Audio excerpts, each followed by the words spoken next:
ও ভাই আজরাইল কেন এসেছো? কই নবী গো আমার কাম শুধু একটাই, ডিউটি আমার একটাই, শুধু জান কবজ, আমার আর কোনো ডিউটি নাই, ডিউটি নাই। আপনি প্রস্তুতি গ্রহণ করুন, আপনি এখনই তৈয়ার হয়ে যান, আপনার সময় শেষ গো নবী, আপনার জান কবজের হুকুম চলে এসেছে, আপনি এখনই প্রস্তুতি নেন। আল্লাহর পয়গম্বর সুলাইমান আলাইহিস সালাম তিনি বলতেছেন, ভাই আজরাইল একটু সময় আমাকে দিবানি, ওই যে দেখো আল্লাহর ঘর বাইতুল মুকাদ্দাসের নির্মাণ কাজ চলতেছে, জিন্নাতের দ্বারা নির্মাণ কাজ করাইতেছি, এখনো আল্লাহর ঘরের কাম শেষ হয় নাই। যদি আমার ইন্তেকাল হয়ে যায় তাহলে জিন্নাতরা বাকি কাজটা করবে না, কাউকে ওরা ভয় পাবে না, ওদেরকে ভয় দেখায় দেখায় কাজ করাইতে হয়। এ ভাই আজরাইল একটু সময় চাই আল্লাহর ঘরের খাতিরে, আমার ফ্যামিলির জন্য নয়, সন্তানের জন্য নয়। আমি বলি না আমার সন্তানের চেহারাটা এক নজর দেখার সুযোগ দাও, আমি বলি না আমাকে ঘরে যাওয়ার সুযোগ দাও, আমি বলি না আমার কোনো নিজের স্বার্থের জন্য সুযোগ দাও। সুযোগ চেয়েছি শুধু আল্লাহর ঘরের জন্য, আল্লাহর ঘরের কাজ একটু সময় যদি পাই কাজটা শেষ হয়ে যাবে রে আজরাইল, আমাকে একটু সময় দেওয়া যাবে নাকি? মালাকুল মউত আজরাইল তখন বলেন, নবী গো মাপ চাই গো নবী, কাউকে সময় দেওয়ার কোনো অধিকার আল্লাহ আমি আজরাইলকে দেয় না। সময় যদি নিতে হয় মালিকের কাছে আবদার করেন, মালিকের কাছে আবদার করেন, জায়গা মতো অ্যাপ্লিকেশন করেন, আবেদন করেন। আমার কাছে আবদার করে কোনো লাভ নাই, আমি আপনাকে সময় দিতে পারবো না, সময় দেওয়ার কোনো সুযোগ নাই। ভাইরে মনে রাখবেন, মূসা আলাইহিস সালামের জমানার আগ পর্যন্ত মালাকুল মউত আজরাইল মানুষের সুরত ধরে সেই মানুষের জান নিতেন, সুরত ধরে এসে জান নিতেন। কিন্তু মূসা আলাইহিস সালামের জমানায় ঘটে গেল একটা ব্যতিক্রম ঘটনা। মূসা আলাইহিস সালামের কাছে তিনি এসেছিলেন জান কবজ করার জন্য। মূসা আলাইহিস সালাম তখন বললেন, ভাই আজরাইল তুমি যে আমার জান কবজ করতে এসেছো, হাত তোমাকে সাহায্য করবে না, আমার পা তোমাকে সাহায্য করবে না, আমার চোখ তোমাকে সাহায্য করবে না, কোনো অঙ্গ তোমাকে সাহায্য করবে না, কেমন করে তুমি আমার জান কবজ করবা? মালাকুল মউত আজরাইল তখন বলেন, আমি আমার মতো করে জান নিয়ে নিব, কেউ সাহায্য করুক আর না করুক আমি জান কবজ করে নিয়ে যাব। সাথে সাথে মূসা আলাইহিস সালামের গুসা উঠে গেল, গুসা উঠে গেল। তিনি একটা চর বসায় দিলেন মালাকুল মউত আজরাইলকে, এমন একটা চর বসায় দিছেন আজরাইলের এক চোখ কানা হইয়া নিজের হাতে চলে আসছে। তাহলে বোঝা গেলেন মূসা নবী নরম নবী না গরম নবী? খালি গরম নাকি বেশি গরম? এত গরম চুল টুপি ছিদ্র হইয়া দাঁড়ায় যাইত যখন গোসা হতেন। ওনার হাতের মধ্যে কি পরিমাণ জোর, এটা ফেরাউনেও টের পাইছে, ফেরাউনের বংশের এক লোকেও টের পাইছে, শেষমেশ আজরাইলও টের পেয়ে গেছেন।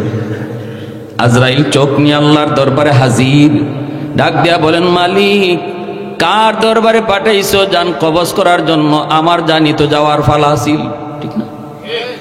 আমি কি জান আনবো, আমার জান দেওয়ার পালা ছিল, কোন রকম বাইচা আসছি। আল্লাহ পাক রব্বুল আলামিন কয়, মূসা এমনটা কেন করছো? মূসা আলাইহিস সালাম কয়, আল্লাহ আমি আজরাইলকে জিজ্ঞেস করলাম, কেউ তো সাহায্য করবে না, হাত পা চোখ কান কিছুই তোমাকে সাহায্য করবে না, কেমনে জান নিবা? তোমার আজরাইলে কয় তার যেভাবে খুশি এইভাবে নিব। সে যদি বলতো আমার আল্লাহ যেভাবে চায় সেইভাবে নিব, আমার কোনো আপত্তি ছিল না, ঠিক না? তার তো কোনো এখতিয়ার নাই জান কবজ করার, তার তো কোনো শক্তি নাই, তার তো কোনো ক্ষমতা নাই। তাহলে এই কথা কেন বলল? বলার তো কথা ছিল আমার আল্লাহ যেভাবে চায় সেভাবে। রব্বুল আলামিন তখন মালাকুল মউত আজরাইলকে বলতেছে, এ আজরাইল মূসা যা বলছে ঠিকই তো বলছে, ব্যস্ত তুমি লাগাইছো, ঠিক না? কথাটা এভাবে বলছো কেন? আজরাইল আলাইহিস সালাম কয়, মালিক বুঝছি আমার ভুল হয়েছে, তবে আমি এই কাম আর করতে রাজি না, আমার ডিউটি পাল্টাও। কেন? আজকে চর খাইছি, আগামীকাল কার বাড়িতে যাব জান কবজ করার জন্য? তার বাবারে সব সন্তানে মিলে আমারে দল লাগাই ফেলবো। দরজা লাগাই যদি আটকায় তাহলে বড় বিপদ, কাজটা বেশি ভালো না। আল্লাহ আমাকে অন্য কোনো ডিউটি দাও, এই ডিউটি তুমি যাকে মন চায় তাকে দাও, আমাকে আর এই ডিউটি তুমি দিও না। এটা বড় বিপজ্জনক ডিউটি। কোথায় কোন জায়গায় আমি আটকা পড়ি এটারও ভয় আছে। রব্বুল আলামিন কয় আজরাইল থামো থামো, ডিউটি তোমারই করা লাগবে, তবে সিস্টেম পাল্টাবো। সিস্টেম কিভাবে? আর তোমাকে কেউ দেখবে না, অদৃশ্য অবস্থায় তুমি হাজির হবে, অদৃশ্য অবস্থায় তুমি জান কবজ করে নিয়ে আসবে। আজরাইল আলাইহিস সালাম কয় মালিক গালি শুনবে কে? জানটা নেওয়ার পরে আমাকে গালাগালি করে। আজরাইলের আর কোনো কাম নাই, আমার আব্বারে নিয়ে গেল, আমার সন্তানটারে নিয়ে গেল, যা খুশি গালাগালি আমাকে করে। রব্বুল আলামিন তখন কয় তাহলে এটারও ব্যবস্থা করতেছি, স্বাভাবিকভাবে মৌত হবে না, কোনো না কোনো একটা ওজর দিয়া আমি জান কবজ করায় নিব। কারো জ্বর, মাথা ব্যথা, টাইফয়েড, স্ট্রোক, হার্ট অ্যাটাক, এরকম কোনো অসুবিধার মধ্যে অসুস্থতা দিয়া, কাউকে অ্যাক্সিডেন্টের মধ্যে ফেলাইয়া, কোনো না কোনো একটা সুরতে, কোনো না কোনো একটা উসিলায় তারে অসুস্থ বানায়া আমি আল্লাহ আমার দরবারে নিয়ে আসবো। তুমি শুধু জানটা নিয়ে আসবা। কেউ বলবে না আজরাইল নিয়ে গেছে, কইব কেমনে মরছে? কই গাড়ি অ্যাক্সিডেন্টে মারা গেছে। কেমনে মরছে? স্ট্রোক করে মারা গেছে। আর তোমাকে কেউ দোষারোপ করবে না। আজরাইল আলাইহিস সালাম তখন ডিউটি হাতে নিলেন। ভাইয়েরা বন্ধুরা, সুলাইমান আলাইহিস সালামের জমানায় তিনি তো মানুষের সুরত ধরে যান কবজ করতে এসেছেন। আল্লাহর পয়গম্বর অনুমতি চান, কিন্তু তিনি তো অনুমতি দেন না। আল্লাহর কাছে আপনি সময় চান, আল্লাহর কাছে সময় চাইলেন, ডাক দিয়ে বলেন মালিক আমি তোমার ঘরের খাতিরে অল্প কিছু টাইম চাই। আল্লাহ যদি আমার এই মুহূর্তে জান কবজ হয়ে যায়, জিন্নাতগুলি তোমার ঘরের কাম তারা করবে না, অসমাপ্ত কাজ হয়ে যাবে। আল্লাহ আমাকে একটু সময় দেওয়া যায় কিনা? রব্বুল আলামিন কয় এ সুলাইমান, না না, যার যখন টাইম হয়ে যায়, ইযা জাআ আজালুহুম লা ইস্তাখিরুনা সাআতাও ওয়ালা ইস্তাকদিমুন, যার যখন টাইম হয়ে যাবে বিন্দু পরিমাণ এদিক সেদিক করা হবে না। টাইম হয়ে গেছে, তুমি রেডি হয়ে যাও। সুলাইমান আলাইহিস সালাম কয় মালিক তাহলে তোমার ঘরের কাম কেমন করে শেষ হবে? আল্লাহ পাক কয় সুলাইমান এই কাজটা কেমন করে শেষ হবে সেটা আমি আল্লাহ দেখতেছি। তোমার রূহ কবজ হয়ে যাবে, যেইভাবে তুমি দাঁড়ায় আছো এইভাবেই তোমার কবজ হয়ে যাবে। দেহটাকে আমি আল্লাহ মাটিতে ফালাবো না, এই দেহটাকে আমি আল্লাহ যেইভাবে লাঠিতে বর দেওয়া আছে এইভাবেই তোমার দেহটা রেখে দিব। জিন্নাতরা মনে করবে তুমি জীবিত, তুমি দেখতেছ, তুমি সব কাজ ফলো করতেছ, চোখগুলাও তোমার খোলা থাকবে, লাঠিতে বর দেওয়াও তোমার টিকি থাকবে। বডিটা আমি পচাবো না, গলাবো না, মাটিতেও ফালাবো না। জিন্নাতরা দেখবে তুমি সোজা দাঁড়ায় দাঁড়ায় কাজ দেখতেছ, যতক্ষণ পর্যন্ত কাজ শেষ না হবে আমি আল্লাহ তোমার মৃত দেহটাকে এইভাবেই দাঁড় করায় রাখব। আরেকটু জোরে কই সুবহানাল্লাহ। এটা আল্লাহর পক্ষে সম্ভব কিনা? আল্লাহ পারেনি না পারে না? এই ক্ষমতা আল্লাহর আসেনি না না? কাদিরে কুদরত দারি বরকামাল, আনতা রাব্বি আনতা হাসবি যুল জালাল, আনতা রাব্বি আনতা হাসবি যুল জালাল। আল্লাহ পাক চাইলে সব পারে। মানুষ যা পারে না পারে কে? মানুষ যা দেখে না দেখে কে? মানুষ যা শুনে না শুনেন কে? আমার ভাইয়েরা বন্ধুরা, যুবক, যেই মাত্র আল্লাহর পয়গম্বর আল্লাহর কাছ থেকে এই পদ্ধতিটা তিনি জেনে গেলেন, সাথে সাথে তিনি বলেন মালিক আমি রাজি। আমি তো মরণ ডরায়া পিছপা হই নাই, কারণ মুমিনের জন্য মরণ কোনোদিন ভয়ের বস্তু নয়। মরণকে ভয় পায় বেঈমান, মরণকে ভয় পায় কাফির কুফার, মুমিন মরণকে ভয় পায় না। কারণ আল্লাহর নবী বলেন তুহফাতুল মুমিনে আল মউত, মুমিনের জন্য মরণ হলো আল্লাহর পক্ষ থেকে উপহার।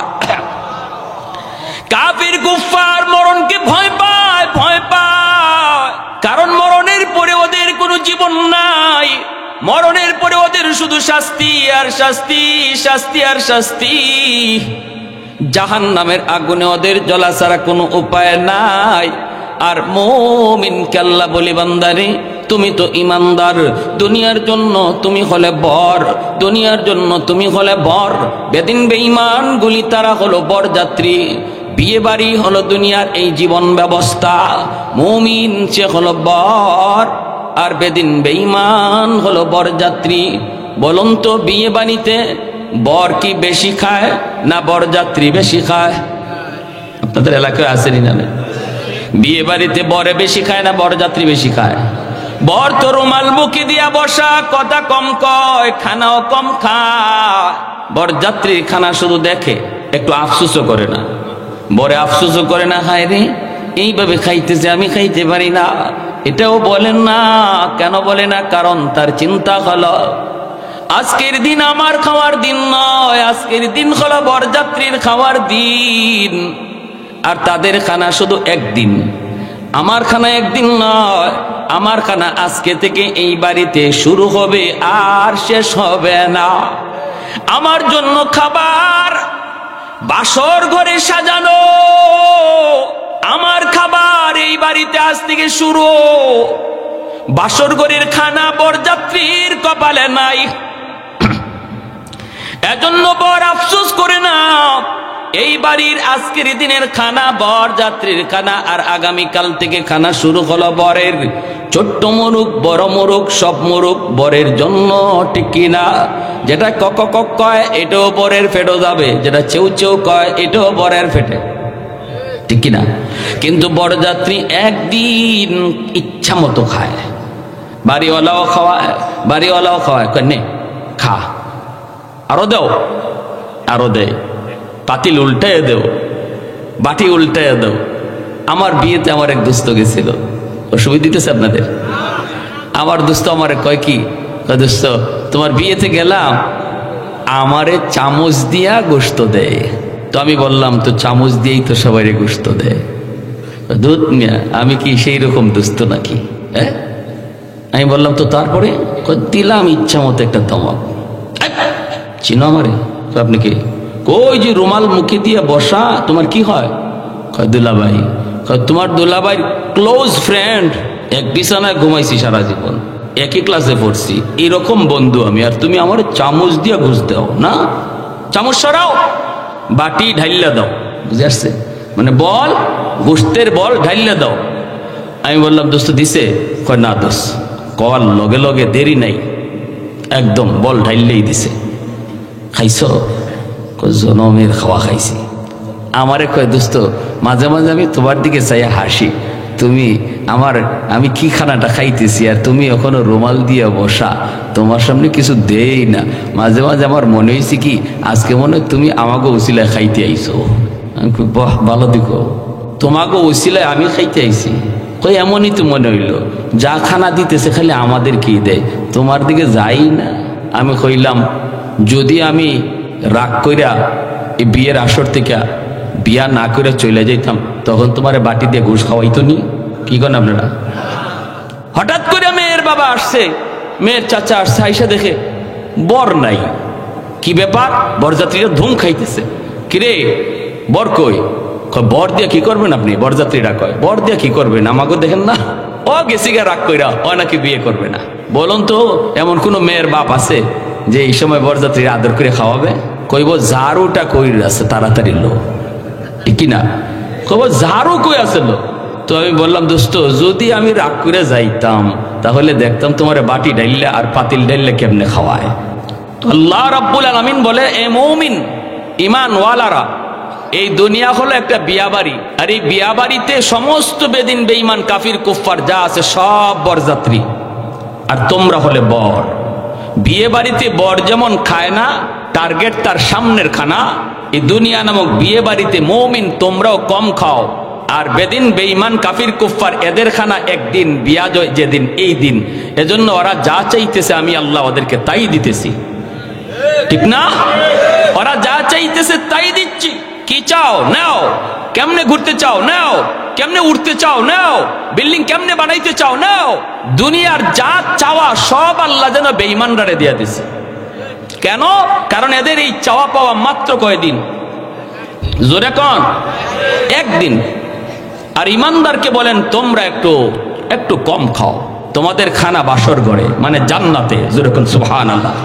তোমাদের খানা জান্নাতে, তোমাদের খানা শুরু হবে আর শেষ নাই। বেঈমানের খানা মাত্র একদিন। দুনিয়া যেদিন আছে, যতদিন আছে এতদিন, আখিরাতের তুলনায় একদিনও না।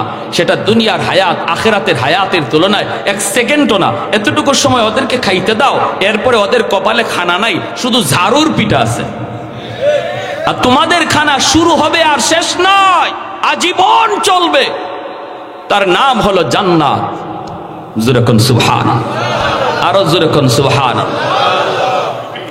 এজন্য আমার ভাইরা বন্ধুরা, আল্লাহ পাক রব্বুল আলামিন মুমিনদেরকে বলতেছেন তোমরা হলে বর, বেদিন বেঈমান গুলো হলো বরযাত্রী। ওরা যা চাইতেছে আমি আল্লাহ ওদেরকে তাই দিচ্ছি। এদের দিকে তাকায় তোমরা লোভ করবা না। তোমাদের আসল খানা হলো জান্নাত, আসল খানা হলো জান্নাত রে। আসল খানা আমি আল্লাহ সাজায় রাখছি জান্নাত।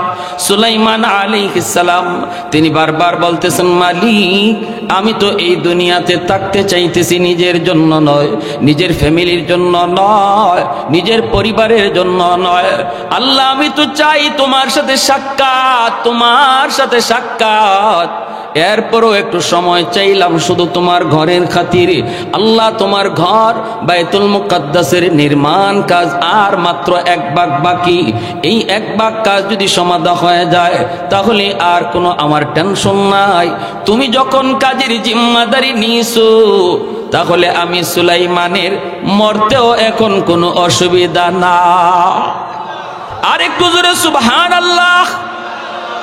আল্লাহ পাক রব্বুল আলামিন সুলাইমান আলাইহিস সালামকে ওইভাবেই লাঠিতে দাঁড় করায়া তিনি রাখলেন রে যুবক। জান কবজ হয়ে গেল। আল্লাহর পয়গম্বর দাঁড়ায় আছেন, চোখটা দিয়ে তিনি তাকায় আছেন, বডিটা এইভাবেই দাঁড়ানো। বলুন তো তিনি জীবিত নাকি মৃত? মৃত। ওই অবস্থায় জিন্নাতগুলি তাকায় দেখতেছে নবী তাকায় রইছেন, এমন ভাবে তাকায় রইছেন পলক ফিরায় না। জিন্নাতের সরদারে কই কিরি নবী এভাবে তাকায় রইছে, মনে হয় ডিউটির বড় চাপ পড়ছে। ডাইনে বামে তাকাবি না, দ্রুত কাম কর, সন্ধ্যা হয়ে গেছে, নবী রেস্টে যায় না। জিন্নাতগুলি সরদারকে কয় সরদার কি ব্যাপার, নবী তো রেস্টেও যায় না, আজকে ঘটনা কি? সরদার কয় মনে হয় আল্লাহর ওয়ার্ডার, খুব তাড়াতাড়ি কাম শেষ করা লাগবে, রাত দিন কাম করো। জিন্নাতরাও রাত দিন কাম করে, নবীও যায় না, তিনিও তো দাঁড়ায় আছে রে যুবক। এমন ভাবে দাঁড়ায় দেখতেছে, আল্লাহর নবী দেখতেছেন। ওই দিকে দেখা যায় জিন্নাতরাও কাম করে। দীর্ঘ 1 বৎসর চলে গেল, জিন্নাতরা তাদের কাম শেষ করল, আল্লাহর ঘরের কাম শেষ হলো। তাকায়া দেখে নবীর দেহটাও মাটিতে পড়ে গেল। দৌড়ায় জিন্নাতেরা কাছে আয়, বডির মধ্যে হাত লাগায় জিন্নাত একজন আরেকজনের দিকে চেহারার দিকে তাকায় আর বলতেছে দোস্তু। বডির কন্ডিশনে কয় নবী এখন মরে নাই, বহু আগে মারা গেছে। ওই যে দেখো যেই লাঠি দিয়ে তিনি হেলান দেওয়া ছিল, লাঠিটা দেখা যায় গুন পোকায় খেয়ে ফেলছে, অনেক জায়গা গুন পোকা খেয়ে ফেলছে। তাহলে বোঝা গেল ইনি আজকে মারা যায় নাই। কবে মারা গেল তোমরা একটু তালাশ করো রে। সাথে সাথে তারা একটা ভালো লাঠির মধ্যে একটা গুন পোকা লাগায় দিল। এই পোকাটায় লাঠিটা একদিনে যদ্দুর পরিমাণ খায় এই হিসাব করে জিন্নাতরা বের করেছে নবী আরো 1 বৎসর আগে ইন্তেকাল করেছে। আল্লাহু আকবার। ভাইয়ের জন্য বলতেছিলাম কার মরণ কখন কেউ জানে না, কেউ জানে না। আমার মরণ কখন কেউ জানে না রে যুবক। যৌবনে কত যুবক কবরে চলে গেল, বাবার আগে কত সন্তান আপনাদের এলাকাতেও হয়তো কবরে গেছে, দাদার আগে কত নাতি চলে গেল, এজন্য আমার আপনার যেই সকল মুর্দেগান কবরে শায়িত, বিশেষ করে যাদের বাপ মা কবরে শায়িত, আল্লাহ পাক রব্বুল আলামিন বলে আনিশকুরলি ওয়ালি ওয়ালিদাইক, আমি আল্লাহর শুকরিয়া আদায় করো, সাথে সাথে বাপ মার শুকরিয়া আদায় করো, কারণ আমি আল্লাহ হলাম খালিক, আমি হলাম মালিক, এজন্য আমার শুকরিয়া আদায় করো।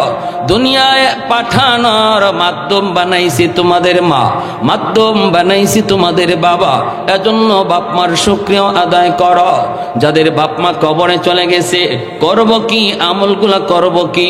বনু তামিম গোত্রের একজন যুবক আমার নবীর সামনে হাজির হলো একটা প্রশ্ন নিয়া। প্রশ্নটা হলো, ইয়া রাসূলুল্লাহ, ওগো নবীজি, আমি যখন ছোট্ট ছিলাম, একমাত্র বাপ মার সন্তান, আমার কোনো ভাই নাই, কোনো বোন নাই, আমি ছোট্ট, বাবা কষ্ট করে করে সংসার চালাইছেন, কোন রকম বাবা ইনকাম করে করে সংসার চালাইছেন, কষ্ট করে করে চলেছি, কোনোদিন এক বেলা খাইছি, কোনোদিন খাই নাই। ঈদের দিনে আমার আব্বা আম্মা আমাকে নতুন কাপড় কিনে দিতে পারে নাই, আমাকে যদি দিছে বাবা নতুন কাপড় কিনতে পারে নাই। বাবা সিরা লঙ্গি পইরা ঈদগাহে গেছে, আমাকে কোন রকম একটা নতুন কাপড় কিনে দিছে। ওগো আল্লাহর নবী, আমি দেখেছি কি কষ্ট আমার মা করেছেন, আব্বা করেছেন। আজ আমার মা, আজ আমার বাবা অন্ধকার কবরে শায়িত। আল্লাহ আমাকে ধন দিয়েছে, দৌলত দিয়েছে, সম্পদ দিয়েছে, আজকে আমার কোনো সম্পদের অভাব নাই, কোটি কোটি টাকার মালিক, চতুর্দিকে আমার ব্যবসা বাণিজ্য। আজ যদি আমার মা, আমার বাবা দুনিয়ায় জীবিত থাকতেন, আমি যেভাবে খুশি সেইভাবে মার খেদমত করতে পারতাম গো, বাবার খেদমত করতে পারতাম। কিন্তু মায়ার নবী গো, এই কথা যখন আমার মনে হয়, আমার কলিজা ফেটে যায়। হায় রে, আমার আব্বা সেরা লঙ্গি পরে ঈদের নামাজে গেছেন, আজ যদি বাবা থাকতেন, বাবাকে 1000 টাকা দিয়ে লুঙ্গি কিনে দিতে পারতাম, আমার মাকে 1000 টাকা দিয়া শাড়ি কিনে দিতে পারতাম। আল্লাহ আমাকে তৌফিক দিয়েছে, কিন্তু সুযোগ দেয় নাই। ওগো নবীজি, সুযোগ দেয় নাই। আমার মা, আমার বাবা তো আজ কবরে শায়িত গো নবী। এই টাকা দিয়ে কোন আমি কার খেদমত করব? কারে আমি কাপড় কিনে দিব? কারে আমি লুঙ্গি কিনে দিব? কারে শাড়ি কিনে দিব? এই টাকা দিয়ে আমি কার খেদমত করব? আমার কষ্ট হয়, রাতে ঘুমাইতে পারি না। আমাদের মধ্যে এমন সন্তান বহু পাওয়া যাবে, এক সময় ছোট্টবেলা খুব গরিব ছিলাম, বাবা মা কষ্ট করেছে, কিন্তু সন্তানকে আল্লাহ আজকে অর্থ দিয়েছে, সম্পদ দিয়েছে, কিন্তু বাপ মার খেদমত করার সুযোগ নাই। আমার ভাইয়েরা, বন্ধুরা, যুবক আল্লাহর নবীর কাছে ডাক দিয়া কয়, ইয়া রাসূলুল্লাহ, ওগো নবীজি, আমি আপনার কাছে জানতে চাই গো নবী, কবরে থাকার পরও আমার বাপ মার সেবা করা যাবে কিনা, আমার বাপ মার খেদমত করা যাবে কিনা, আমার কবরে শুয়ে থাকা আব্বা আম্মার খেদমত করার সুযোগ আমার আছে কিনা। আল্লাহর নবী যুবককে সান্ত্বনা দিতেছেন। নবী তারা মাথায় হাত বোলায় বলতেছেন, রে যুবক, শান্ত হও, আর কেঁদো না, চোখের পানি ঝরায় না। আমি নবী তো জন্মের আগেই বাবা পাই নাই, কিছু বুঝ হওয়ার পর মাও হারাইছি। আমি নবীও মার খেদমত পারি নাই, বাবার খেদমত করতে পারি নাই। রে যুবক, আমি এতিম, তুমি তো বাপ মা পাইছো, আমি তো পাই নাই। এরে যুবক, 5টা আমল যদি তুমি করো, কবরে শুয়া শুয়া তোমার বাপ মা তোমার খেদমত পাইতে থাকবে। আর একটু জোরে বলেন কয়টা আমল? একটু জোরে বলেন কয়টা আমল? এটা আমার নবীর হাদিস। কার হাদিস? আমার নবীর হাদিস। আল্লাহর নবী ওয়াজ করতেছেন একা, শ্রোতাও নবীর সামনে মাত্র একজন। এত দামি একটা ওয়াজ মায়ার নবী করলেন, শ্রোতা মাত্র নবীর সামনে কয়জন? একটু জোরে বলেন কয়জন? এজন্য ভাইয়েরা মনে রাখবা, ওয়াজ নসিহতের ভিতরে কতজন শ্রোতা আসলো সেটা ইখলাসের বিষয় নয়। একজন মানুষও যদি বয়ান থেকে হেদায়েত পেয়ে যায়, আজকের যুবকদের মাহফিল করানো সার্থক। হাজার হাজার লক্ষ লক্ষ মানুষের জমাত, কিন্তু একজন মানুষও হেদায়েত নিয়ে যাইতে পারে না। শুধু রং ঢং দেখা সময় কাটায় গেল, কোনো লাভ নাই, লাভ নাই। অল্প মানুষের ভিতরে যদি একজন মানুষও দিল থেকে কথা বলে নিয়ে বাড়ির দিকে রওনা দেয় আর আমলের নিয়ত করে সে উঠে মাহফিলে বসে যদি এক ফোঁটা চোখের পানি ফালায়া আল্লাহর কাছে তওবার নিয়ত করে, এই মাহফিলে আমাদের আসাটাও সার্থক, আপনাদের বসাটাও সার্থক, মাহফিল কমিটির মাহফিল করানো সার্থক। ভাইরা আমার, আল্লাহর নবী একা, শ্রোতা নবীর সামনে মাত্র একজন। মায়ার নবী বলে, যুবক 5টা কাজ তুমি করো, 5 কাজ করলে তোমার আব্বা আম্মার খেদমত কবরে পৌঁছে যাবে। 1 নাম্বার হলো আসসালাতু লাহুমা, বাবা মার জন্য বেশি বেশি করে তুমি দোয়া করো। যেই দোয়াটা আল্লাহ কোরআনের মধ্যে নিজে শিখিয়ে দিয়েছেন। আল্লাহ পাক রব্বুল আলামিন বলে, ওয়াকুর রাব্বিরহামহুমা কামা রাব্বায়ানি সগীরা। রব্বুল আলামিন পবিত্র কোরআনের সূরা বনী ইসরাঈলে বলেন, এরে আল্লাহর বান্দা, একটু মনোযোগ দিয়ে শোনো।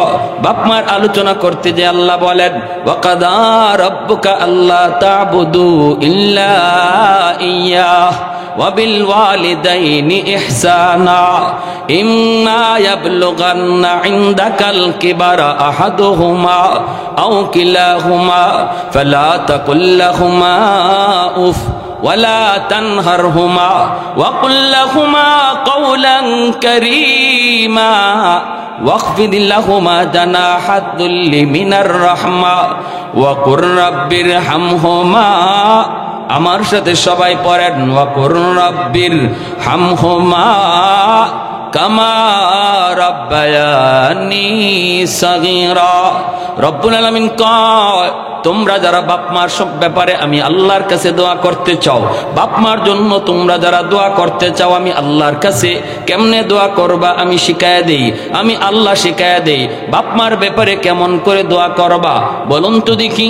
আল্লাহ যদি দোয়া নিজে শিখায়া দেয়, তাহলে বোঝা গেল এই দোয়া কবুল হবে, 100% গ্যারান্টি আছে, ঠিক না?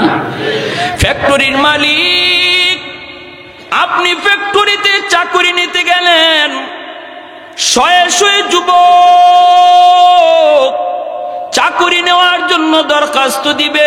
মালিক যদি তোমাকে ডাক দিয়ে বলতেছে, রে যুবক বাড়ি কোথায়? বলে কবিরাজপুর। কও কি তুমি? আরে আমার বাড়িও তো এলাকায়, আমার ফ্যাক্টরিতে তুমি বুঝি চাকরি নিবা? বলে হ্যাঁ। তাহলে আসো, আমি তোমাকে অ্যাপ্লিকেশন শিখায় দেই, দরখাস্ত শিখায় দেই, আমার কাছে কেমন করে দরখাস্ত লিখতে হয়। মালিক যদি তোমাকে নিজেই দরখাস্ত শিখায় দেয়, তাহলে বোঝা গেল আর কারো চাকরি হোক না হোক, তোমারটা হবে 100%। আওয়াজ দিয়া বলেন ঠিক কিনা? আর একটু জোরে বলেন ঠিক কিনা?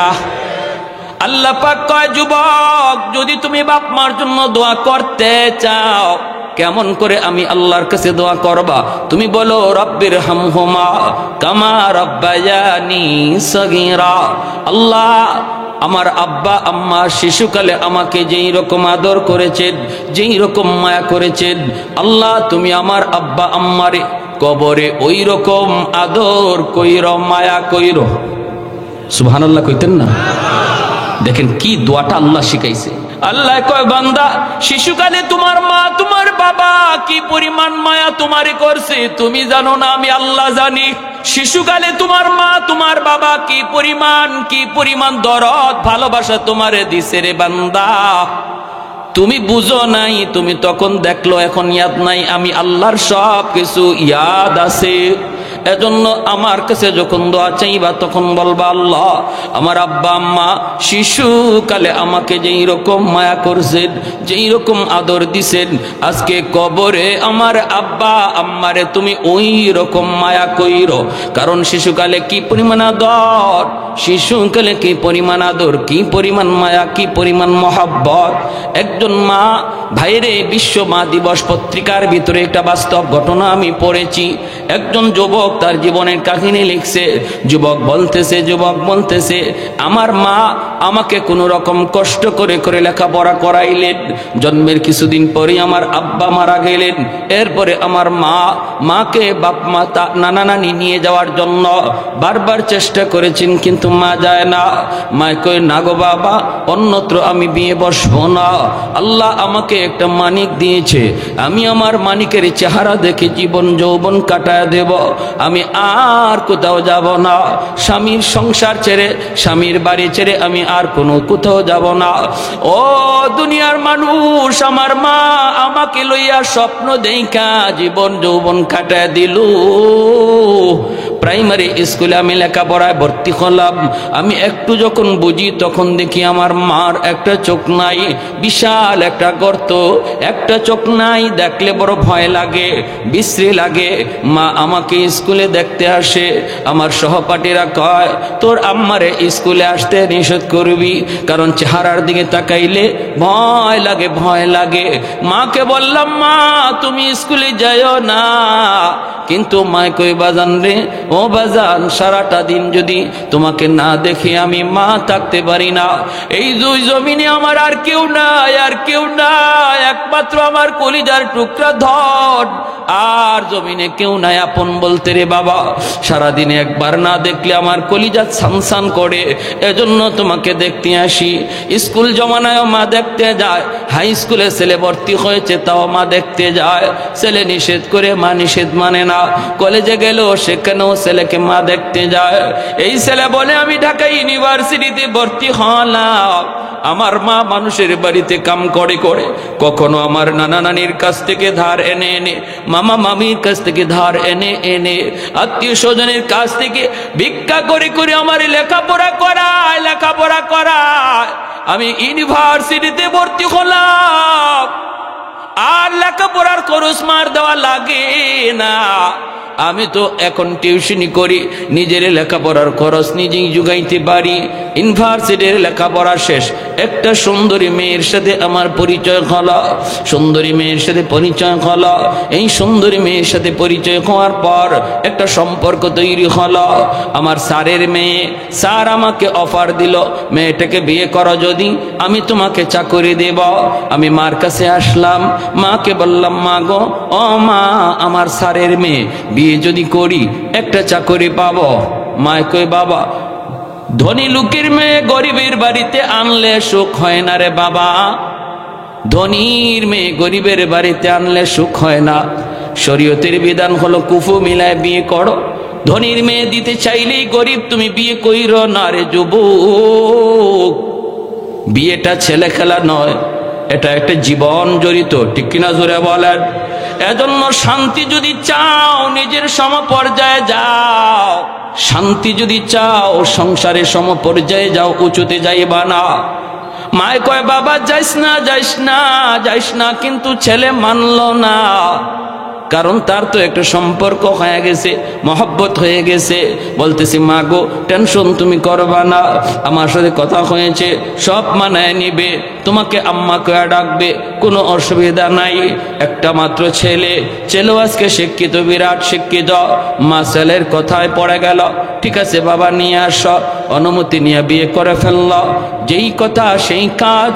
ধনীর মেয়ে গরিবের ঘরে আসলো, কিন্তু মাকে মা হিসাবে মানতে পারে না। আসেনি না নাই, জুড়ে কোন আসেনি না নাই? অসংখ্য নজির। বাপ মার কথা না মাইনা যে ছেলে বিয়ে করে, বাপ মার পরামর্শ না নিয়ে যে নিজের সিদ্ধান্তে বিয়ে করে, তার জীবনের শান্তি থাকে না, কপালে অশান্তি আর কষ্ট। সেদিন কিন্তু বাপ মারেও কিছু বলতে পারে না। বাপ মা কয়, তুই তো নিজেই পছন্দ করে বিয়ে করেছ, সারা জীবনের জন্য যন্ত্রণা শুরু হয়। এজন্য বলি রে যুবক, বিয়েটা একটা ছেলে খেলা নয়, এটা একটা বিশাল একটা জীবন জড়িত। বাপ মার পরামর্শ ছাড়া আগায়ও না, বাপ মারে না লয়া কোথাও যাইও না। ভাইরা বন্ধুরা, যেই কাজ সেই, যেই কথা সেই কাজ হয়ে গেল। মাকে মা হিসাবে মানতে পারে না। ছেলে অফিস থেকে যখন বাড়িতে ফিরলে পরেই তো দেখা যায় মার বিরুদ্ধে নালিশ দেয়, মার বিরুদ্ধে নালিশ দেয়, মার বিরুদ্ধে নালিশ দেয়। এক পর্যায়ে বউকে নিয়ে আসে, মাকে গ্রামে ফালাইয়া শহরে চলে গেল। মা, যেই মা ছেলেকে ফালাইয়া বাপ মার কাছে যায় না, এই ছেলে মাকে ফালাইয়া শহরে চলে গেল। এমন হয়নি না? হয় না? বাপ মা সন্তান বলতে পারে না, কিন্তু সন্তান বাপ মা ভুলে যায়। একদিন বুঝে আসবে রে যুবক, আজ বাপ মার সাথে তোমার যে আচরণ হবে, আগামীকাল তোমার সন্তান তোমার সাথে এই আচরণ করবে। এটা আল্লাহর নবীর হাদিস। নবী বলেছেন সমস্ত গুনার শাস্তি আল্লাহ পরকালের ময়দানে দিবে, কিন্তু একটা গুনার শাস্তি আল্লাহ দুনিয়াতে নগদ দেয়। উকুকুল ওয়ালিদাইন ফাইন্নাহু ইউআজ্জালু লিসাহিবিহি ক্বাবলাল মামাত। নবী বলেন সেই গুনাহটা হলো যেই সন্তান বাপ মারে কষ্ট দেয়, বাপ মার অবাধ্য হয়, বাপ মার অবাধ্য হয়, বাপ মার কলিজায় যে আঘাত দেয়। আল্লাহর নবী রহমতের নবী বলেন এই গুনাহটা এমন এক সঙ্গীন কবিরা গুনাহ, এটা আল্লাহ বরদাস্ত করতে পারে না। কারণ আল্লাহ পাক বাপ মার স্থান আল্লাহ তার পরেই রেখেছেন। যত জায়গায় আল্লাহ তার হকের কথা বলেছেন, সেখানেই বাপ মার হকের কথা বলেছেন। পবিত্র কোরআনে সূরাতুল লুকমানের আয়াত আমি তেলাওয়াত করেছি, আনিশকুরলি ওয়ালি ওয়ালিদাইক। আল্লাহ বলে আমি আল্লাহর শুকরিয়া আদায় করো, সাথে সাথে কয়ে বাপ মার শুকরিয়া আদায় করো। পবিত্র কোরআনের সূরা বনী ইসরাঈলে আল্লাহ বলে ওয়াকাদা রাব্বুকা আল্লা তা'বুদু ইল্লা ইয়্যা ওয়া বিল ওয়ালিদাইনি ইহসানা। একমাত্র গোলামি চলবে আমি আল্লাহর। এরপরে আল্লাহ কয় বাপ মার সাথে ভালো আচরণ করো। প্রতিটা জায়গার মধ্যে আল্লাহ পাক তার হুকুমের পর বাপ মার কথাটাকে আল্লাহ এনেছেন রে যুবক। এজন্য যেই ছেলে বাপ মার সাথে বেয়াদবি করে আল্লাহ এটা বরদাস্ত করতে পারে না। এর শাস্তি হাসরের মাঠে পরকালে তো হবেই, কিন্তু দুনিয়াতে আল্লাহ নগদ দিয়া দেয়। মৃত্যুর আগে আগে এই শাস্তিটা আল্লাহ দুনিয়াতে নগদ দেয়। তার কপালেও তার এমন শাস্তি থাকে, তার সন্তানও তারে আরো ডবল কষ্ট দেয়। আওয়াজ দিয়া কোন, আওয়াজ দিয়া কোন, ঠিক কি না? হবেই তো, হবেই তো, এমন হবেই তো, কারণ এটা তো আল্লাহর আদেশ, এটা আল্লাহর সিস্টেম, আল্লাহর সিস্টেম। এজন্য ওই যুবক মাকে গ্রামে ফেলে যখন শহরে চলে যায়, মাস যায়, বছর যায়, যুবক বাড়িতে আসে না, মার খবর নেয় না। দুঃখিনী মা মানুষের কাছ থেকে খবর নেই গো, আমার সন্তানটা কেমন আছে শহরে। মানুষেরা কয় দেখেছি তো ভালো, অফিসার র্যাঙ্কে আছে।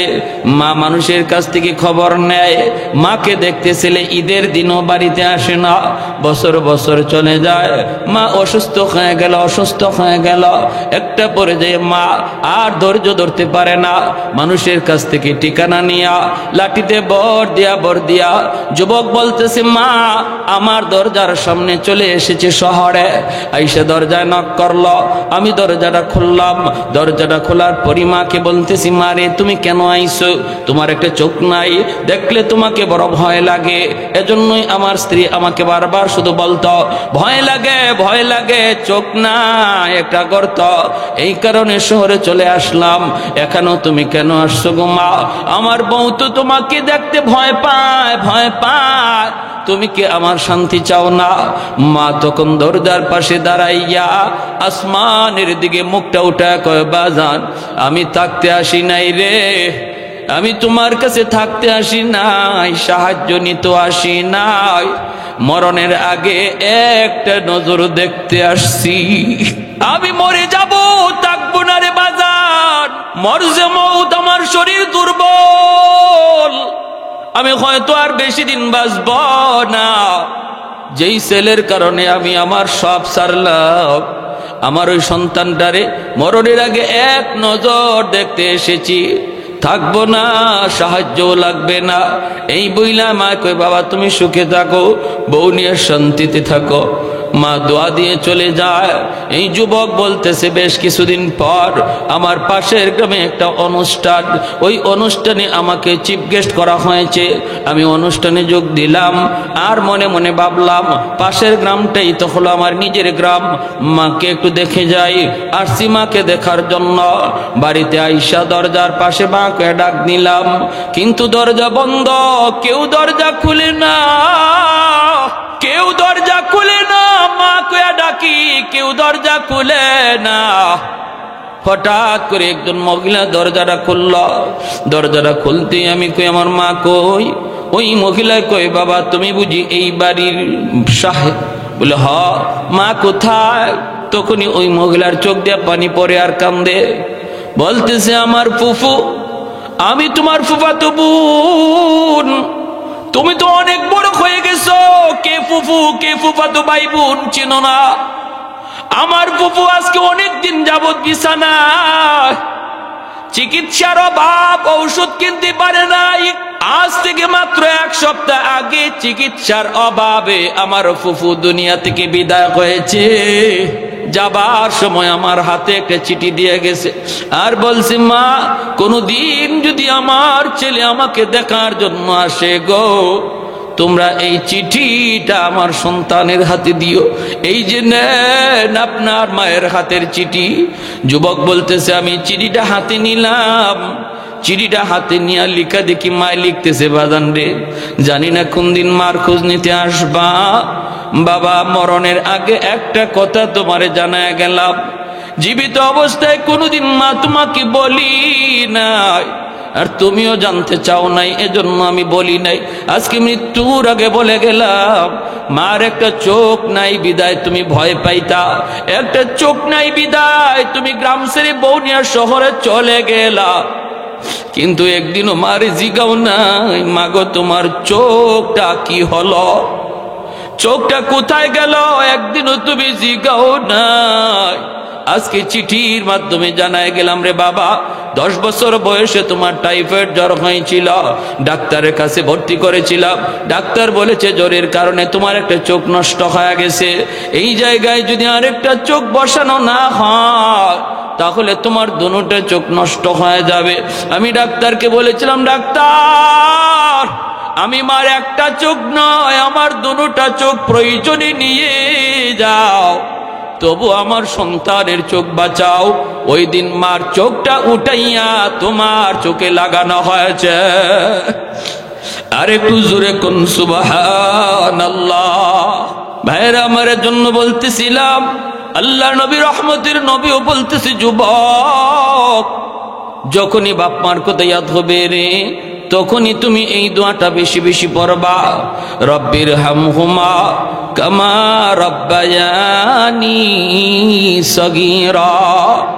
আমরাও পড়ব ইনশাআল্লাহ, নামাজে নামাজের বাহিরে যেখানেই থেকে সেখানেই এই দোয়াটা পড়ব, নামাজের পরেও পড়া যায়, হাঁটতে গেলেও পড়া যায়, এক জায়গায় বসে আছি তখনও পড়া যায়, সর্ব অবস্থায় এই দোয়াটা বাপ মার জন্য পড়ব। শিখাইয়া দিছেন কে? আর একটু জোরে বলেন কে? কুমিল্লা এলাকার একটা বাস্তব ঘটনা দেখেন, বাপ মা কি করে, কি দরদ বাপ মার। একটা ছেলে, বাবা রিক্সা চালায়া চালায়া ছেলের লেখাপড়া করাইছে। এই ছেলে ঢাকাতে ভার্সিটিতে ভর্তি হয়েছে। এরকম ভাবে সুন্দরী এক মেয়ের সাথে পরিচয় হওয়ার পর ভালো এক ব্যাংকের ম্যানেজার চাকরি পেয়া গুলশানে বাসা নিয়ে থাকে। এইদিকে গ্রামের বাড়িতে বাবা কুমিল্লা শহরে রিক্সা চালায়। শহরের রং তামাশার ভিতরে পইরা গ্রামের কথা ভুলে গেছে। কত বড় নিমক হারাম বুঝেন। মা বাবা দুজন অসুস্থ, এরপরও বাবা রিক্সা চালায় শহর। একদিন মা বাবারে পাঠাইছে, যাও গো একটু ছেলেরে দেখে আসো। ছেলে তো আসে না, তুমি অন্তত যায় দেখে আসো। বাস্তব ঘটনাগুলা বলতেছি, কোরআন হাদিসের ঘটনা তো অনেক শুনছি, বাস্তব ঘটনাগুলি শুনরে যুবক। কারণ এখনো যাদের মা দুনিয়া আছে, বাবা দুনিয়া আছে, একটু কদর করো, একটু বুঝো। আল্লাহ পাক রব্বুল আলামিন এই বাপ মার কদর করার ভিতরে আল্লাহ তোমার জিন্দিগির সুখ রাখছে, ঠিক কিনা? আল্লাহ তোমার হায়াতের ভিতরে বরকত, রিজিকের ভিতরে বরকত, তোমার লেখাপড়ার মধ্যে বরকত, সন্তানগুলিকে মানুষের মতো সন্তান আল্লাহ বানাবে। যদি বাপ মা তোমার পিছনে দোয়া থাকে, বাপ মা হলো তোমার জীবনের পাওয়ার হাউস। পাওয়ার হাউস থেকে যদি লাইন অকে থাকে তাহলেই তো লাইট জ্বলবে, ফ্যান ঘুরবে। পাওয়ার হাউস থেকে লাইন যদি কাটা থাকে, ফ্যান লাগানো থাকলেও ফ্যান ঘুরবে না, লাইট জ্বালানো থাকলেও লাইট জ্বলবে না। আমার আপনার জীবনের ভিতরে এমন কিছু লাইট জ্বালানো আছে, ফ্যানও লাগানো আছে। এই জীবনের লাইট যদি জ্বালাইতে হয়, বাপ মা হলো তোমার জীবনের পাওয়ার হাউস। ওখান থেকে তুমি লাইন যদি অকে রাখো, জীবনের বাতি আল্লাহ জ্বালায় দিবে। এখনো পর্যন্ত দুনিয়ার জীবনে এমন কোন মানুষ উঁচু হতে পারে নাই, বড় হতে পারে নাই, যাদের পিছনে বাপ মার দোয়া নাই। এমন কোন লোক আজও পর্যন্ত দুনিয়াতে ফেমাস হতে পারে নাই, বড় হতে পারে নাই। রে যুবক, যদি তুমি উপরে উঠতে চাও, পিছনে বাপ মার দোয়া অবশ্যই লাগবে, ঠিক কিনা? ব্যবসায় তুমি সফলতা চাও, চাকরিতে তুমি প্রমোশন চাও, লেখাপড়ায় তুমি ভালো রেজাল্ট চাও, বাপ মার দোয়া লাগবে, বাপ মার পিছনে দোয়া থাকা লাগবে। ওই যুবক সে তো অফিসার হয়েছে ঠিক, কিন্তু এইদিকে মা, এইদিকে বাবা কষ্ট করে। মা কই, স্বামী রে স্বামী গো, একটু যাও শহরে যায় একটু সন্তানকে দেখে আসো। এইবার চলে এসেছে, বাবা চলে এসেছে ছেলেকে দেখার জন্য। খবর নিয়ে দেখলো বিশাল বড় ফ্যাক্টরির ম্যানেজার। গেটের সামনে আসতেই গেটম্যান তারে আটকায় দিল। গেটম্যানে কয়, চাচা ভিতরে যাওয়ার কোনো অনুমতি নাই। কার কাছে যেতে চান? বলে অমুকের কাছে। কয়, তিনি তো আমাদের হেড স্যার, স্যারের অনুমতি লাগবে গো, অনুমতি ছাড়া ভিতরে ঢুকতে দেয়া যাবে না। কয়, তাহলে যাও, একটু যাও, যায় অনুমতি নাও, আমার নামটা একটু বলে যাও, নামটা লইয়া যাও। দারোয়ানে কই, চাচার নাম লাগবে না, গেইটের উপরে সিসি ক্যামেরা ঝুলানো আছে, লাগানো আছে, স্যার অফিসে বসে আপনাকে দেখবে, চিনবে। গেটম্যান গেল, যায় কই, স্যার গেইটে একটা বৃদ্ধ লোক দাঁড়ানো, আসতে চায়, আপনার কাছে অনুমতি দিব কিনা? নালায়েক সন্তান সিসি ক্যামেরার ভিতরে বাবাকে দেখলো, এরপরও কলিজাটা নরম হলো না, একটু দিলটা নরম হলো না। দারোয়ানের হাতে 500 টাকা দিয়ে কয়ে, নে তুই টাকাটা লয়ে যা, যা বলবি স্যার খুব বিজি, স্যার খুব ব্যস্ত, দেখা করতে পারবে না, এই টাকাটা আপনাকে দিয়ে দিছে। দারোয়ান যেই মাত্র এই কথাটা বাবাকে শোনায়, বাবার সাথে সাথে দাঁড়ানো থেকে জমিনে বসে যায়। এ বাবা, তোমার স্যার কি সত্যি আমাকে দেখছে? দারোয়ান কই, স্যার আপনাকে ভালো করে দেখছে, কারণ স্যারের অফিসে সামনেই টিভি লাগানো, সিসি ক্যামেরার মাধ্যমে আপনাকে দেখছে। কয়, আপনার 500 টাকা দিয়ে দিছে, আপনি চলে যান। এইবার চাচা যখন বইয়া মাটিতে পইরা মাথায় হাত দিয়া কান্না শুরু করে, দারোয়ান তখন জিজ্ঞেস করতেছে, চাচা আপনি কে? এইভাবে কেন কান্দেন?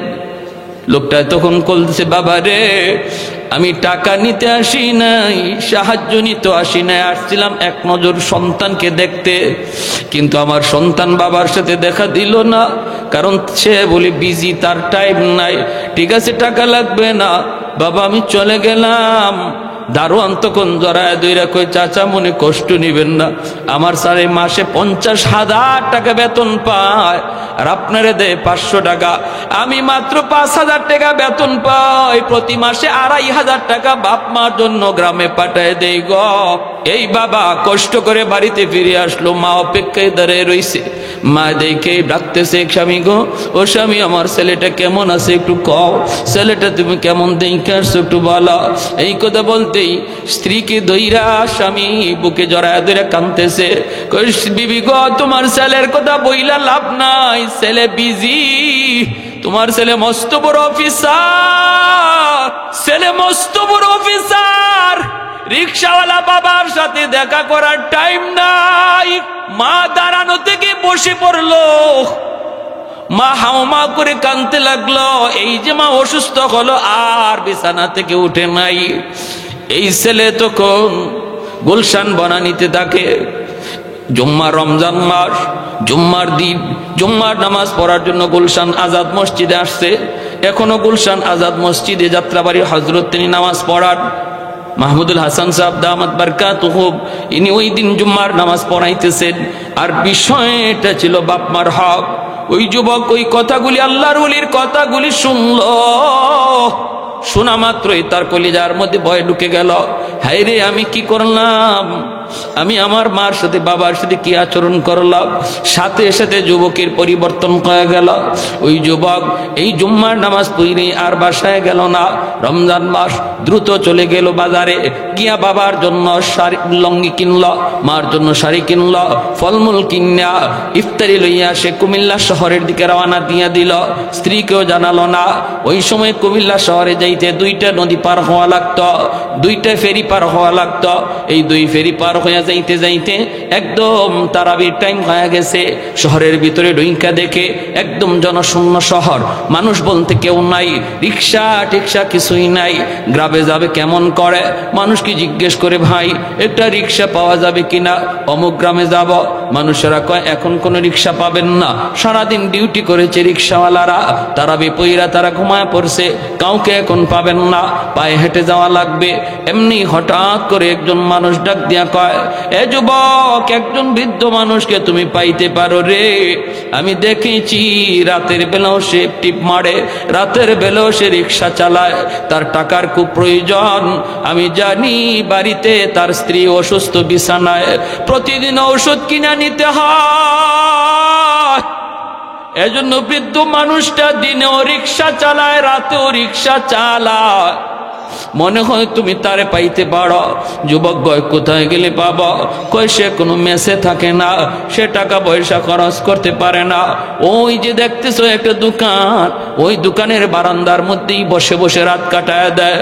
শীতের বাতাস, কনকনে বাতাস, শরীর কাঁপে, এরপরেও কোথাও টাকার জায়গা নেয় না। রিক্সাটা পাশে তৈয়া বারান্দায় বসে বসে রাত কাটায়। মনে হয় তুমি তার কাছে গেলে সে যাবে। যুবক চলে আসছে, আইসা দেখে ঠিকই একটা বুড়া মানুষ শীতের ভিতরে কাঁপতেছে, রুমাল দিয়া মুখটা এইভাবে, মাফলার দিয়ে মুখটা ঢাকা, আর ওইভাবে মুখটা ডাইকা বইসা রইছে। যুবক যাইয়ে ডাক দিয়ে কই, চাচা, অমুক গ্রামে যাইবেননি? যেই মাত্র এই আওয়াজটা দিছে, বাবা ছেলের কণ্ঠ চিনে ফেলেছে, বাবা ছেলের কণ্ঠ চিনে ফেলেছে। কারণ কোন বাপ মার কাছে সন্তানের কণ্ঠ হাজারো কণ্ঠের ভিতরে, আওয়াজের ভিতরে বাপ মা সন্তানের আওয়াজ বুঝতে পারে। যেই মাত্র ছেলে কই, চাচা যাবেননি? বাবা মাফলারটা খুলে নাই, মুখটা নিচের দিকে দিয়েই কই, বাবা যাব যাব। ছেলে তখন কই, ভাড়া কত দেওয়া লাগবে?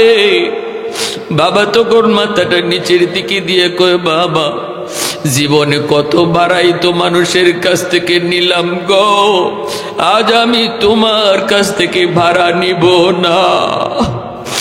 ছেলে বলতেছে, না, আমি আপনাকে 500 টাকা ভাড়া দিব, 250 টাকা না। বাবা কই, বাবা তুমি উঠো, টাকা দিলে দিও, না দিলে নাই। ছেলেকে রিক্সায় বসাইয়া বাবা রিক্সার উপরে ওইটা ছেলেকে নিয়ে যায়, আর মুখটা ঢাকা, চোখ দিয়ে দর দর করে বাবার পানি পড়ে। ছেলে আমার মস্ত বড় অফিসার, ছেলে আমার মস্ত বড় অফিসার, আমি বাবা রিক্সা চালাই, ছেলে আমার রিক্সায় চলে বেড়ায়। বাবার মনে পড়ে গেছে, বাজান রে, ও বাজান, ছোট্টবেলা কত তোমার রিক্সায় নিয়ে বাবা ঘুরছি। ভাইরা আমার, একটু উঁচু জায়গার মধ্যে উঠতে যাবে, বাবা বলতেছে, বাবা তুমি একটু নামো। ছেলে একটু উঁচু আওয়াজে কয়, তাড়াতাড়ি যাও, আমার গ্রামে যাওয়া লাগবে, দেরি করা যাবে না। এমনি বাবা রিক্সা থেকে নামছে, নাইমা বলতেছে, কার খুঁজে যাইবা? আমার আব্বা আম্মার খুঁজে। আমি জীবনে মস্ত বড় ভুল করে ফেলেছি, জানি না আমার মা বাবা দুনিয়ায় জীবিত আছেনি না নাই। এমনি বাবা রুমার মাফলারটা সরায় কয়, বাবা একটু ভালো করে চিনে নাও, যে বুড়া মানুষটা তোমারে নিয়ে রিক্সায় করে রওনা দিছে, আমি তোমার বাবা। ছেলে লাফ দিয়া বাবার পা জড়ায় ধরে কান্না শুরু করে দিয়েছে, বাবা আমার ভুল হয়ে গেছে, ভুল, আমার মা কোথায়, মা কোথায়। ছেলে বাবাকে বুকে জড়ায় নিয়েছে, কারণ ছেলে যত অপরাধ করুক, যখনই অপরাধ স্বীকার করে বাপ মার পা ধরে সাথে সাথে বাপ মার দিল নরম হয়ে যায়। বাইরে বাবা নিয়ে রওনা দিছে, যেই মা বিছানায় পইরা শুধু মৃত্যুর টাইম গুনতেছে, ওই মা বাড়ির পাশে যায়, সেই ছেলে ডাক দিছে আম্মা। সাথে সাথেই অসুস্থ মা সুস্থ হইয়া বিছানায় বসে গেছে। আমার ভাইরা বন্ধুরা, এজন্য বলতেছি যুবক, কার কলিজায় ব্যথা দিচ্ছ, কারে তুমি কষ্ট দিতেছ? লেখাপড়ার বরকত আল্লাহ কেড়ে নিবে, জীবনের হায়াতের বরকত কেড়ে নিবে। অ্যাক্সিডেন্ট তোমার হওয়ার কথা, যদি বাপ মার দোয়া থাকে অ্যাক্সিডেন্ট হবে না রে যুবক। আর যদি বাপ মার দিলে কষ্ট থাকে, যেটা হওয়ার ছিল না এটাও হয়ে যাবে। লেখাপড়ার মধ্যে তোমার ফলাফল ভালো হবে না যদি বাপ মার দোয়া না থাকে, আর তোমার চাকরির মধ্যে প্রমোশন হবে না। এজন্যই মায়ার নবী যুবককে ডাক দিয়ে বলতেছে, রে যুবক, 1 নম্বরে ডিউটি হলো বাপ মার জন্য বেশি বেশি করে দোয়া করো। যখনই তুমি এই দোয়াটা করবা, তখনই তোমার খেদমত আল্লাহ বাপ মার কবরে পৌঁছায় দিবে। 2 নম্বরে আল্লাহর নবী বলেন, ওয়াল ইস্তিগফারু লাহুমা, বাপ মার জন্য বেশি বেশি করে তুমি দান সদকা করো। মসজিদ, মাদ্রাসা, ওয়াজ মাহফিল, বিভিন্ন দিনই কাজে তুমি বাপ মার নামে তুমি দান করো। যখনই বাপ মার নামে তুমি দান করবা, সাথে সাথে তোমার খেদমত কবরে পৌঁছায় দেওয়া হবে। 3 নম্বরে নবী বলেন, ইনফাদ ওয়াহদিহিমা মিন বাদিহিমা, বাপ মার যদি কোথাও কোনো ওয়াদা থাকে, এই ওয়াদাটা তুমি সন্তান পূরণ করো। আল্লাহর নবীর ওয়াজটা শোনাইতেছি, 5টা কাজ ভালো করে ইয়াদ রাখবেন। 1 নম্বরে নবী বলেন বেশি বেশি দোয়া করো। 2 নম্বরে নবী বলেন বেশি বেশি দান করো। 3 নম্বরে নবী বলেন বাপ মার কোনো ওয়াদা থাকলে ওয়াদা তুমি পূরণ করো। মসজিদে বাবা ওয়াদা করছে, পূরণ করতে পারে নাই, তুমি ওয়াদা পূরণ করো। মাদ্রাসায় বাবার ওয়াদা ছিল, ওয়াদা পূরণ করো। বাবার উপরে হজ ফরজ ছিল, হজ করে নাই, তুমি সন্তান বাবার হজটা আদায় করো। তুমি সন্তান বাবার হজটা আদায় করো। বাবা যদি কারো পাওনা না দিয়া মইরা থাকে, বাবার পাওনা তুমি সন্তান পরিশোধ করো। বাবা যদি কারো হক নষ্ট করে থাকে, হক তুমি ফিরিয়ে দাও। তোমার বাবা যদি তোমার ফুফুদের সম্পদ না দেয়, চাচার সম্পদ না দেয়, তাহলে তুমি চাচাকে ডাকো, ফুফুদেরকে ডাকো। চাচা না থাকলে চাচা তো ভাই, ফুফু না থাকলে ফুফাতো ভাই বোনকে ডাকো। ডাইকা বাবা যেটা দেয় নাই ওদেরকে দেওয়ার কথা ছিল শরীয়তের বিধান, এই তুমি বিধানটা তাদেরকে দিয়া দাও। অনেক ভাই আছে বোনের হক দিতে চায় না, বোনের হক দিতে চায় না, বোনের হক দিতে চায় না। ভাইরে একটু বলে ভালো করে আদরাই ক, যদি বোনের হক না দিয়া কোনো ভাই কবরে যায়, এই বাবার এই ভাইয়ের কবরে আগুন কোনোদিন নিভবে না। তার ছেলে যদি 40টা গরু জবাই করে জিয়াফত করে মানুষে খাওয়ায়, তবুও কবরের আগুন নিভবে না। যদি বাবার কবরের আগুন নিবাইতে চাও, তাড়াতাড়ি ফুফুদেরকে ডাকো, ডাইকা তাদের অংশ তাদেরকে বোঝাও। তোমার কোনো চাচারে যদি তোমার বাবা ঠগায় থাকে, চাচার অংশটা তাড়াতাড়ি ফেরত দাও, নতুবা বাবার কবরের আগুন নিভবে না। ভালো করে আপনারাও মনে রাখবেন, যদি মেয়ের হক আপনি না দিয়া কবরে যান, অথবা মেয়েকে ঠগান, ছেলেদেরকে লেখা দিয়া দেন, এই ছেলেদেরকে লেখা দিয়া গেলেন মানে জাহান্নাম নিজে কামাই করে নিলেন, জাহান্নামের আগুন আপনি নিজের হাতে লেখা নিলেন। যদি ছেলেদেরকে সম্পদ লেখা দেন, মেয়েকে ঠগান, জাহান্নামের আগুন আপনি নিজে লেখা নিয়ে নিলেন। আল্লাহর বান্দা, যতদিন পর্যন্ত আপনার সন্তান এই হকটা আপনার মেয়েকে না দিবে, আপনার ছেলেরা যদি আপনার মেয়েকে এই হক না দেয়, আপনার কবরের আগুন এমন কোনো মানুষ নাই, এমন কোনো আব্দুল কাদের জিলানী, মঈনুদ্দিন চিশতি নাই, আপনার কবরের আগুন নিবাইতে পারে। অতএব এমন কাম কেউ করবেন না, আল্লাহর দোহাই, কারণ আপনার ছেলেদের এই বুঝটা নাও আসতে পারে, এরা ফেরত নাও দিতে পারে। আর আমি আপনাদেরকে বলবো, যারা সন্তান যদি বাবা এই ভুলটা কইরা থাকে, আল্লাহর দোহাই, গরু জবাই কইরা মানুষে খাওয়ানোর আগে হকটা ফিরায় দাও। আগে মানুষের হকটা ফিরে দাও। ভাইরা বন্ধুরা, একতে নবী বলেছেন। তারপরে নবী বলেন, সিলাতুর রাহমিল্লাতি লা তুসালু ইল্লা বিহিমা। তোমার বাবার যারা আত্মীয় স্বজন আছে রে যুবক, বাবার আত্মীয়দেরকে বেশি বেশি তুমি খোঁজ খবর নাও, বাবার আত্মীয় স্বজনের খবর নাও, সুখে দুঃখে তাদের পাশে থাকো। বাবার আত্মীয় হলো চাচা, বাবার আত্মীয় হলো ফুফু, চাচাতো ভাই বোন, ফুফাতো ভাই বোন, ওদের খোঁজ খবর তুমি নাও। যখনই তুমি খোঁজ নিবা, যখনই তুমি চাচার খোঁজ নিবা, যখনই ফুফুর খোঁজ নিবা, চাচাতো ভাই বোনের খোঁজ খবর নিবা, আল্লাহর নবী বলেন সাথে সাথে তোমার বাবার কবরে আল্লাহ তোমার খেদমত পৌঁছায় দিবে। মা দুনিয়ায় নাই, মার আত্মীয় স্বজন আছে। নবী বলেন মার আত্মীয় স্বজনের খবর নেও। যখনই মার রক্তের মানুষের খবর তুমি নিবা, সাথে সাথে তোমার খেদমত মায়ের কবরে কে পৌঁছাবে? আর একটু জোরে বলেন কে? আল্লাহ পৌঁছায় দিবে। মার আত্মীয় হলো নানা, মার আত্মীয় হলো নানি, মার আত্মীয় হলো মামা, মার আত্মীয় হলো মামি, মার আত্মীয় হলো খালা, খালা তো ভাই বোন, ওদের খোঁজ খবর তুমি নিও। আল্লাহ তোমাকে সম্পদশালী বানাইছে, আল্লাহ তোমারে পয়সাওয়ালা বানাইছে। তোমার খালা অনেকটা গরিব, খালা তো ভাই বোন গরিব, মা কবরে নাই। যখনই খালারে একটা শাড়ি দিবা, খালা তো ভাই বোন রে তুমি সাহায্য করবা। মায়ার নবী, যেই নবী জীবনে কোনোদিন মিথ্যা বলেন নাই রে যুবক, নবী কয় যেন তুমি তোমার মাকেই কবরে শাড়ি পরাইছ। 5 নম্বরে নবী বলেন ইকরামু সাদিকিহিমা মিন বাদিহিমা। বাবা মার আত্মীয় স্বজন গেল, বাবা মার বন্ধু বান্ধব যারা, তাদের খোঁজ খবর তুমি নিবা। নবী বলেন বাবা মার বন্ধু বান্ধবের খোঁজ খবর নিও। বাবা দুনিয়ায় নাই, কিন্তু বাবা যাদের সাথে চলতেন তারা দুনিয়া আছে। এদেরকে দেখলে পরে বাবার মতো শ্রদ্ধা কইর। বাবার বয়সে বৃদ্ধ চাচা দাদাদেরকে দেখলে পরে বাবার মতো শ্রদ্ধা কইর। মুরব্বীদেরকে তুমি যত বেশি শ্রদ্ধা করবা, তোমার বাবা কবরে বৈশা বৈশা তোমার খেদমত পাবে। কারণ বাবার বয়সের মানুষগুলা এখনো জীবিত। নবী বলে যখনই বাবার বয়সের মানুষকে শ্রদ্ধা করবা, সেবা করবা, তাদেরকে কিছু সাহায্য করবা, যেন তুমি কবরে বাবাকেই সাহায্য করছ। নবী বলে মা নাই, মার বান্ধবী যারা আছে, মার বয়সের যে মানুষগুলি আছে, মার বয়সের যে মহিলারা আছে, ওদেরকে পাইলে পরে মার মতো শ্রদ্ধা কইর, মহব্বত কইর রে যুবক। ঘরে ডাক দিয়া ঘরে আইন, চাচি গো, আম্মা থাকতে আপনি কত বাসায় আসছেন, কত বাড়িতে আসছেন, মা আপনারে পান খাওয়াইছে, চা খাওয়াইছে। আজ আমার মা নাই, কিন্তু আপনি আসেন, আসেন আমার বাড়িতে একটু বসেন, এক কাপ চা খাওয়া যান।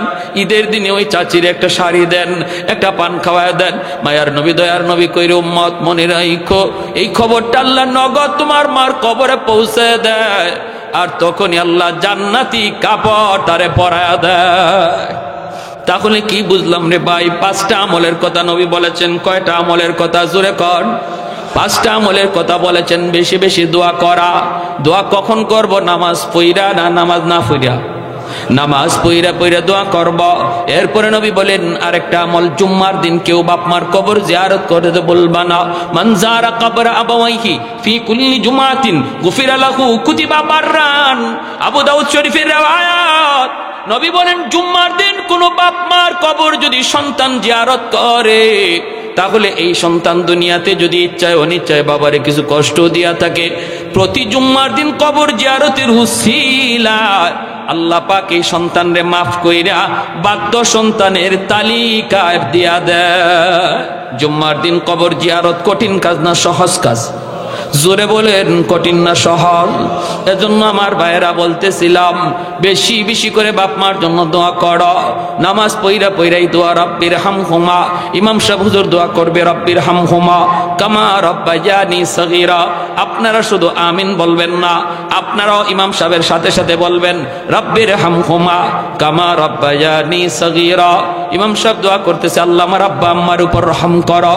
আপনিও মুখে মুখে বলবেন, আল্লাহ আমার আব্বা আম্মার উপরে রহম করো। ঠিক না ভাইয়েরা বন্ধুরা? এইভাবে দোয়া করবেন, এইভাবে দোয়া করবেন। কত যুবক বাবা মার কবরের পাশ দিয়া চইলা যায় গান গায়া গায়া, বন্ধুদের সাথে আড্ডা দিয়া দিয়া কবরের পাশ দিয়া চইলা যায়। একটুও দিলের ভিতরে বাপ মার কথা ইয়াদ হয় না। কেন ইয়াদ হবে? কারণ শিশুকালে তার কলিজায় কোরআন ঢুকানো হয় নাই, শিশুকালে তার দিন শেখানো হয় নাই, শিশুকালে তার মাদ্রাসায় পড়ানো হয় নাই। এজন্য মনে রাখবা বাবা, সন্তান আপনার কবরের পাশ দিয়া গান গায়া গায়া যাবে নাকি কোরআন তেলাওয়াত করবে, সিদ্ধান্ত নিবেন এখন। যদি আপনি চান কোরআন তেলাওয়াত করুক, তাহলে শিশুকালেই সন্তানটারে মাদ্রাসায় ভর্তি করো, শিশুকালে তারে দিন শিখাও, শিশুকালে তারে ইসলামী শিক্ষা দাও।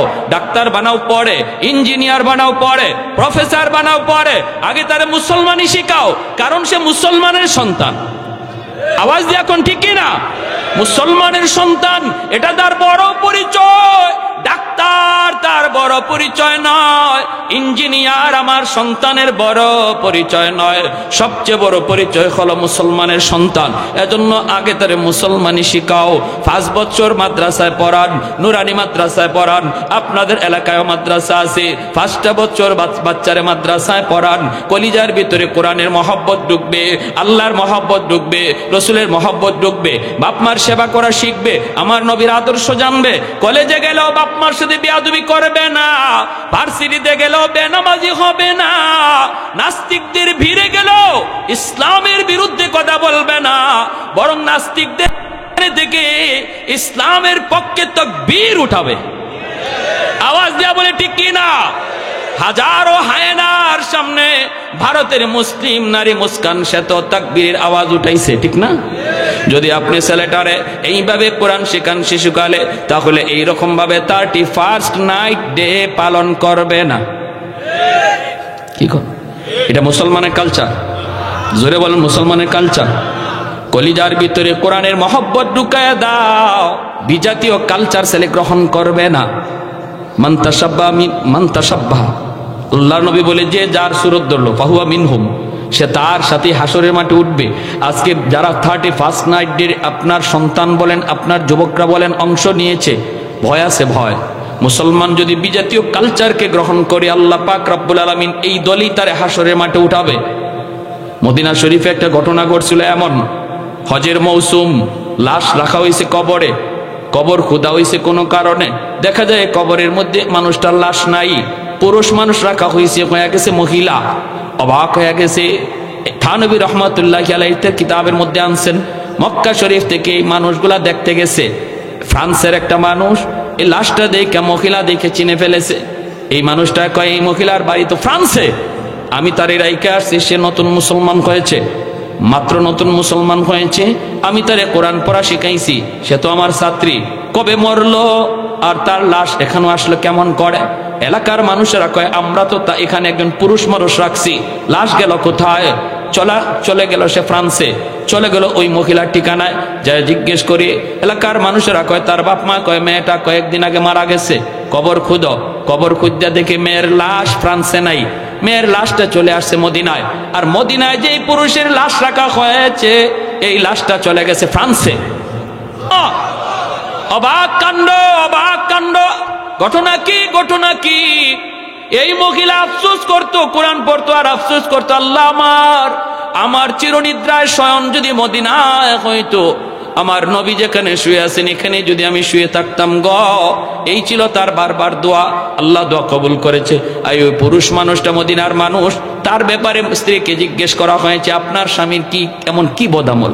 বলতেছে, কোনো বদামল মনে পড়ে না, সে তো নামাজি ছিল, কিন্তু একটা আমল মনে পড়ে। এই যে পুরুষ মানুষ স্বামী স্ত্রী মিলন করার পর যে গোসল করা হয়, এটাকে সে অপছন্দ করত। সে বলতো, খ্রিস্টানদের সিস্টেমটা ভালো, খ্রিস্টানদের সিস্টেমটা ভালো, এই গোসল টোসল লাগে না, এই ঝামেলা লাগে না, ইসলাম ধর্মের এই নিয়মটা এটা আমার কাছে ভালো লাগে না, খ্রিস্টানদের সিস্টেমটা ভালো লাগে। এই কথাটা শুধু বলছে। আর এই কথার উপরে আল্লাহ নারাজ হইয়া তার কবর, তার লাশটারে আল্লাহ খ্রিস্টানদের দেশে পাঠিয়ে দিছে, খ্রিস্টানদের দেশে পাঠিয়ে দিছে। কি জবাব দিব যুবক? আজকে কি জবাব দিব আমরা আমাদের সন্তানের ব্যাপারে আল্লাহর কাছে? কি জবাব দেব? একটা খ্রিস্টানদের কৃষ্টি কালচার এমন ভাবে কালকে উদযাপন হয়েছে ঢাকা শহরে, কান রাখার মতো ছিল না, বাচ্চাগুলি লাফায় লাফায় উঠছে, ঘুমন্ত বাচ্চা। মুসলমানের এই দুর্দিন, মুসলমানদের কপালে এত দুর্গতি আসার কারণ একটাই, আমরা আজকে আমাদের আদর্শ ভুলে গেছি, খ্রিস্টানদের আদর্শ আমদানি করেছি। আজকে আমি আমার নিজের পরিচয় ভুলে গেছি। বাঘ সে নিজেরে ভাবতেছে সে ছাগল, বাঘের বাচ্চা নিজেরে ভাবতেছে ছাগলের বাচ্চা, এজন্য ছাগলেও তারে গুতা দেয়। যদি একবার বুঝতো যে আমি বাঘের বাচ্চা, ছাগলের বাচ্চা, গুতা দেওয়ার সুযোগ নাই, একটা হুঙ্কার দিলেই ভয়ে পালাইতো। আওয়াজ দিয়ে এখন ঠিক কিনা? এজন্য আল্লাহর দোহাই, যদি মুসলমানের সন্তান নিজের সন্তানরে বানাইতে চান, আপনাদের অনুরোধ করে বলবো, শিশুকালে বাচ্চারে মাদ্রাসায় পড়ান। আগে মুসলমানই শিখান, আগে মুসলমানই শিখান। মাদ্রাসার 5 বছর নুরানি বিভাগে স্কুলের অঙ্ক ইংরেজির সিলেবাস ঢুকানো আছে। স্কুলে ক্লাস 5 পর্যন্ত যে সিলেবাস, এই সিলেবাস মাদ্রাসায় এখন ঢুকানো হয়েছে, উলামায়ে কেরাম ঢুকাইছে। শুধু আপনাদের কথা চিন্তা করে যেন গোটা মুসলিম উম্মার সন্তানের লেখাপড়ার শুরু মাদ্রাসা দেওয়া হয়, যেন আল্লাহর কোরআনের শিক্ষা দেওয়া হয়, ইসলামী শিক্ষার দ্বারা যেন তার জীবনে লেখাপড়া শুরু হয়। এজন্যই, কারণ 5 পর্যন্ত মাদ্রাসায় পড়ার পর যদি আপনি চান যে ছেলেকে মাদ্রাসায় পড়াবেন না, ডাক্তার বানাবেন, ইঞ্জিনিয়ার বানাবেন, আপত্তি নাই, আমরা নিষেধ করি না। এদেশে ডাক্তারের প্রয়োজন, ইঞ্জিনিয়ারের প্রয়োজন, প্রফেসরের প্রয়োজন, বানান, অসুবিধা নাই। কিন্তু 5 বছর মাদ্রাসায় পড়ানোর দ্বারা তারে মুসলমানের বাচ্চা বানানো হয়, সে মুসলমানই শিখে। এই ছেলে বাপ মার সাথে জিন্দিগিতে বেয়াদবি করবে না, কারণ শিশুকালে বাচ্চাদের দিল দেমাগে যা শেখানো হয় এটা পাথরে খুদাই করে লিখে দেওয়া হয়। এটা কাদামাটির মতো, যা লিখতে মন চায় লিখা যায়, মাটি যখন শক্ত হয়ে যায় তখন আর লিখতে মন চাইলেও লিখা যায় না। শিশুদের দিল দেমাগ কাদামাটির মতো, শিশুকালে যা শিখানো হবে, দেখানো হবে, চোখ নামক ভিডিও রেকর্ডারে জমা থাকবে, কান নামক অডিও রেকর্ডারে জমা থাকবে। এই ছেলে যেখানে যাবে সেখানে এই বাজাবে যা শিশুকালে সে রেকর্ড করেছে। পারবো না ইনশাআল্লাহ? কাদের কাদের এই নিয়ত আছে, আমার সন্তানকে মাদ্রাসা দিয়ে তার লেখাপড়া শুরু করাবো ইনশাআল্লাহ।